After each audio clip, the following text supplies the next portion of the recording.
How to lower potassium levels. Chronic elevation of potassium levels, also known as hyperkalemia, is usually a sign of reduced kidney function. However, it can also be caused by certain medications, acute injuries, or a severe diabetic crisis, called diabetic ketoacidosis, among other things. Elevated potassium can be a serious and potentially life-threatening condition when it is very high. Therefore, it is a condition that always warrants the attention of a medical professional. Part 1: Treating high potassium levels.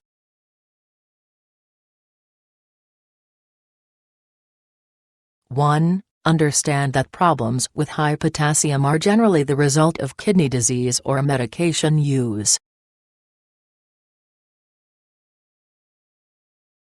There are other causes, but these two are the most common by far. Treatment of high potassium will aim to induce potassium loss via excretion through your urine. Start by getting a blood test from your doctor to confirm whether or not you have high potassium. It is a diagnosis that is hard to tell by symptoms alone, so a blood test is very important prior to starting treatment of any sort. Other less common but equally important causes of high potassium are certain high glucose states, called diabetic ketoacidosis, that can occur in the body in severe diabetics, as well as severe injuries to your body, often from an accident of some sort. 2. Get an electrocardiogram. Because high potassium can be so dangerous to the heart, and because heart symptoms are one of the major ways to diagnose it, your doctor will want to get you an electrocardiogram, a test that evaluates your heart's rate and rhythm pattern, as quickly as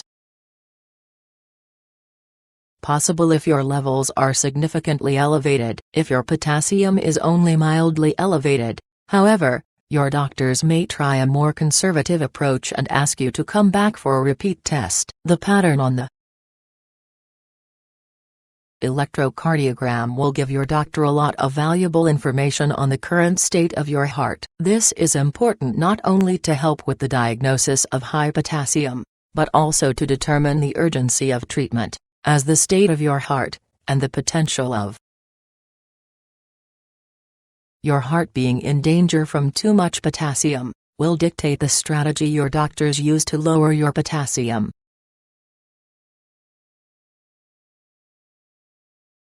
3. Review your list of current medications with your doctor.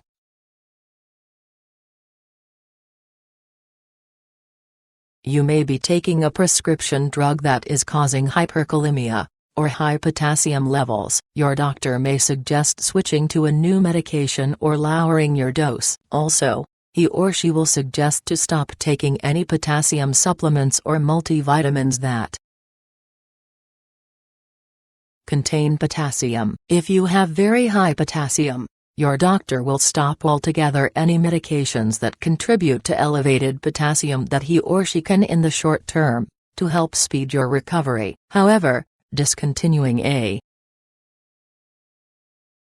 medication is not enough on its own to treat severe cases of high potassium, which will need more aggressive methods of treatment. 4. Have N4 inserted. Assuming your potassium is high enough to warrant more aggressive medical treatment, your doctor will ask the nurse to insert N4 line, as this can help to deliver the appropriate treatments more effectively and efficiently. Your doctor will likely suggest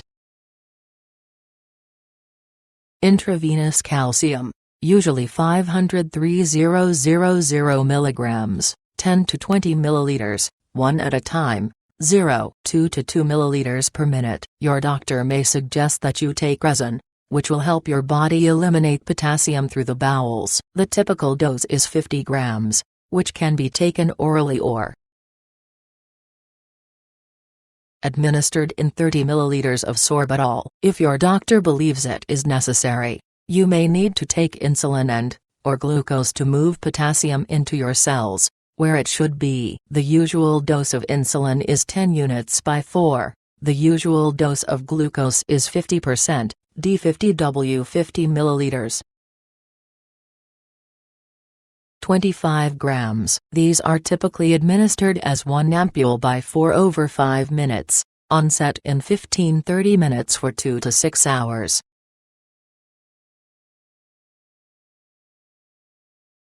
Five. Ask about diuretics.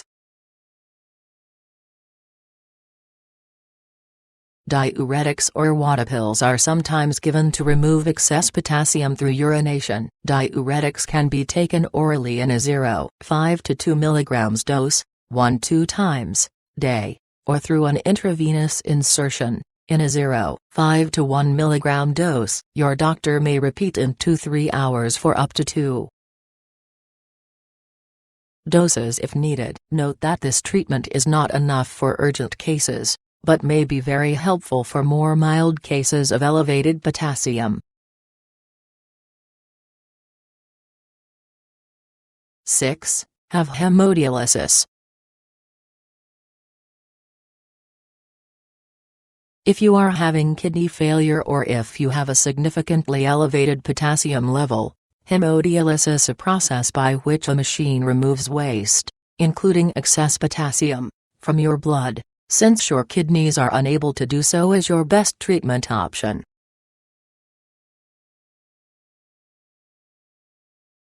Seven. Continue to be monitored by doctors post-treatment.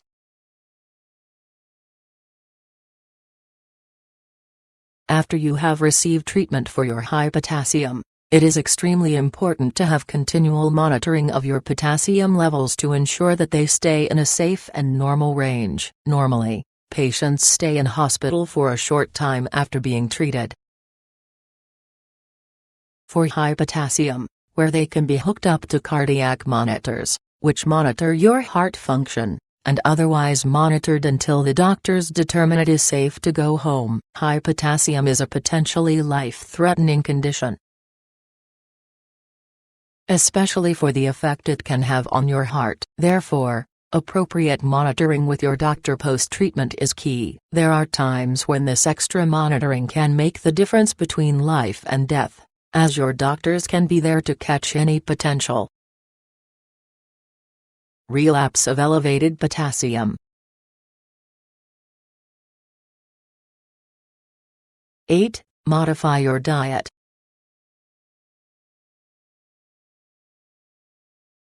A diet with less than 2 grams per day of potassium is recommended to prevent relapses of elevated potassium. However, it is important to note that eating high potassium foods is rarely the cause of high potassium levels. As previously mentioned, it is usually caused by kidney disease or medications. Part 2: Recognizing the symptoms of high potassium levels.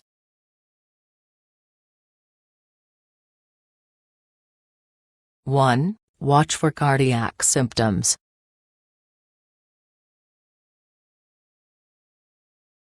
Too much potassium can affect the way your heart works, causing symptoms like arrhythmia, an abnormal rhythm, palpitations or skipped heartbeats, and, ultimately, cardiac arrest. If you have any reason to think you might be having cardiac symptoms, get to a doctor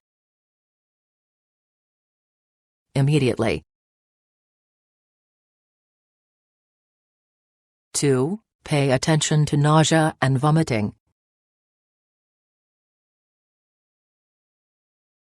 High potassium levels can lead to an upset stomach, nausea, and vomiting. These symptoms can lead to dehydration.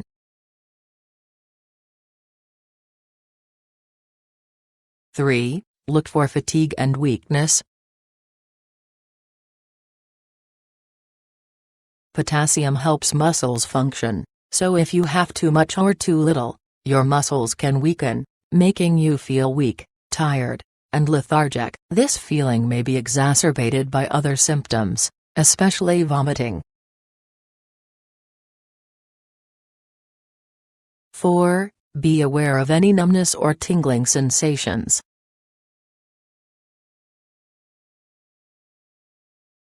Feelings of numbness or tingling are also related to muscle activity. You may notice these sensations first in your extremities, the hands and feet, and then around your mouth. This may be followed by muscle twitching. Get medical help if you have these symptoms.